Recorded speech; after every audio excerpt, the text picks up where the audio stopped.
Okay, we're here with Carolyn Parker.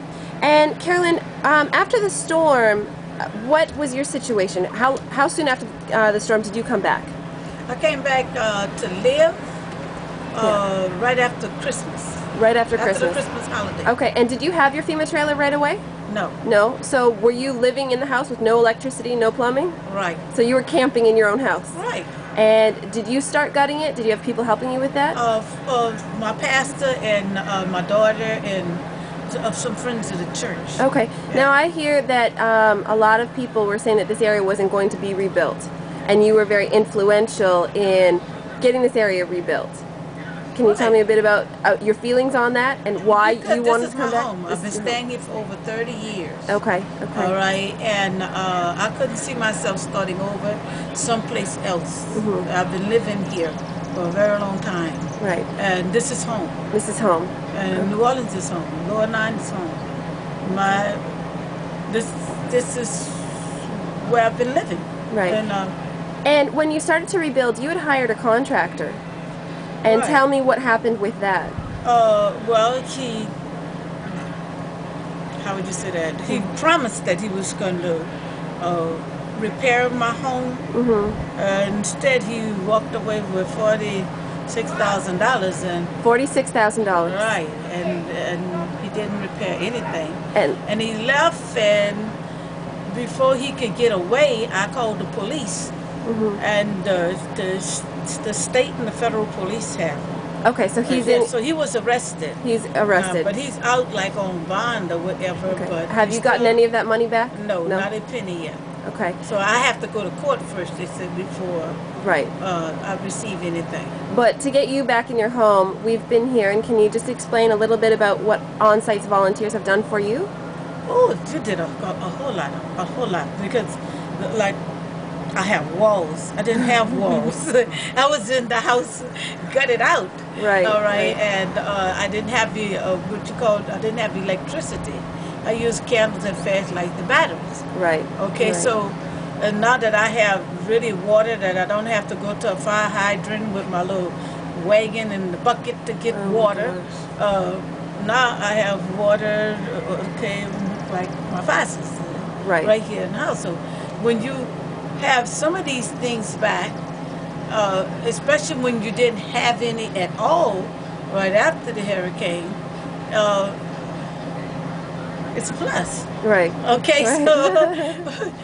So with me, I said I was in my house when, like I said, with no walls. Yeah. And without all of these extras that we are so used to having, that we take for granted. Of course. All right. So we've gotten you a step or two closer to getting back into your house. Right. Okay. And I thank you so much for that.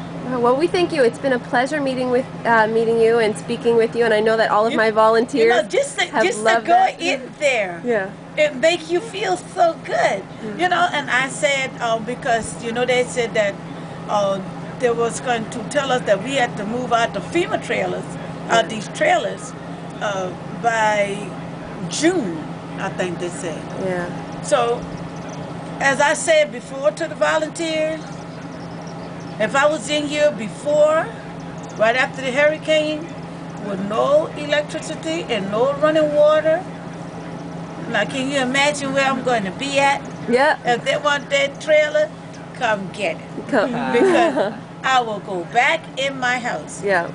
No, for sure. Because I didn't have, in other words, like, I'm hoping that most of everyone who's been affected by the hurricane and the change in life, all you have to do is go back to the days when you didn't have these things. Yeah. And it wouldn't bother you as much. But if you if you don't have electricity and you figure it's the end of your world, you don't have a stove, it's the end of your world. I'm here to tell you it is not the end of your world. Yeah. There are different ways that you can improvise in life.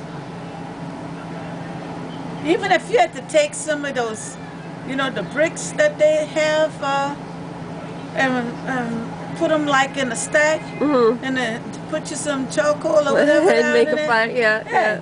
He can still cook. See, I'm an ex-chef. We cook any kind of way, Yeah. just so long it worked. Right. Right. And yes, Okay. I didn't have to worry about do without a meal or anything of that nature because I know how to cook just about anything. Right. I Right. can take whatever you have and make it a dish. Okay. Well, you've definitely had a positive influence on our volunteers. They find your story remarkable, and they find that your spirit is really uplifting.